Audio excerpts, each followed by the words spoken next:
almost something that we are not comfortable discussing. Would you agree? It's something that it's just not acceptable in our society. What is a healthy sex life? This is a fairly common thought for women. Our libido has changed. The last thing on your mind at about 11:30 in the night is sex. Roles are changing, relationships are changing. Today women are on top. When you're with your best friend, you probably talk about everything under the sun. The state of your relationship with your boyfriend, your husband, jealousy at work. Yes, you're even willing to admit that you're jealous. But can you recall ever sitting down and having a detailed conversation about sex? When, how, what makes you happy? Well, I can say I certainly have never had the guts to have that kind of conversation. But today on Women on Top, we're going to try and break new ground because, you know, sex is not a taboo subject. Welcome to the show, and let me introduce Dr. Savita Date Menon, clinical psychologist with Apollo Wellness. We have Rupa Ganguly, and I know she's going to speak her mind today. Rupa, aren't you? Absolutely. Okay. And Dr. N. Subramaniam, urologist with Apollo Hospitals. Great to have you all on the show. I have to say, Dr. Menon, and I was being honest there, I can't remember ever having a conversation with any of my girlfriends, women I'm really close to, where we said, you know, it's working for me, it's not working for me, what works for you. Sex is almost something that we are not comfortable discussing. Would you agree?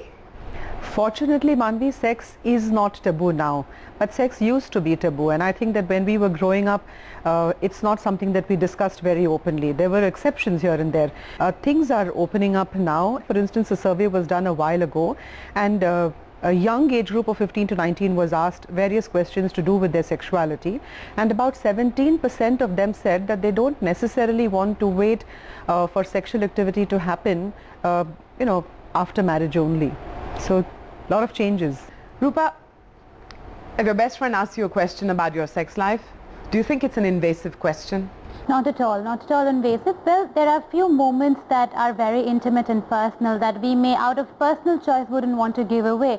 But a discussion, a healthy discussion, not at all. I wouldn't put in this, you know, an end to it. I'm going to share a very personal story at this stage because sometimes, I mean, it worked for me as an 18-year-old. I was going off to school in England for a while, and I think my mother must be wondering, oh my God, does this open a whole new sex chapter? And she didn't say it's right or wrong.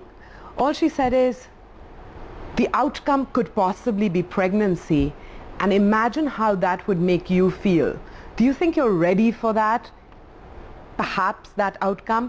So think of the consequences, and that in itself could be a deterrent. There will be a time in life when all of this will naturally come in. So, I mean, that advice, Dr. Menon, really worked for me as a deterrent, I can say.